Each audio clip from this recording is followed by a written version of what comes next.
Welcome to ఆర్ఫీ TV news.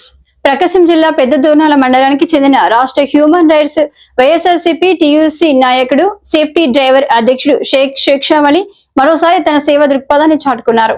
మార్కాపురానికి చెందిన ఇద్దరు ముస్లిం మహిళల తల్లి అనారోగ్యంతో బాధపడుతున్న నేపథ్యంలో 5,000 రూపాయల ఆర్థిక సాయం చేసి అభయహస్తం అందించారు. బాధిత కుటుంబానికి ఈ సహాయం పెద్ద ఆశ్రయంగా నిలిచింది. ఊరు ఏదైనా కావచ్చు, ఆపదలో ఉన్న వారిని మానవత్వంతో ఆదుకోవడం నా బాధ్యత అని షేక్షావలి తెలిపారు.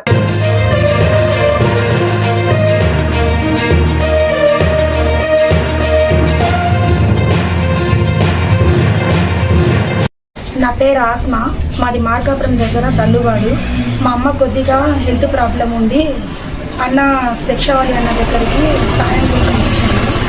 అందరికీ అన్న సాయం చేశామని తెలుసుకొని ఇక్కడికి వచ్చాము. అన్న కూడా ఆయనకు తోచినంత సాయం చేశారు.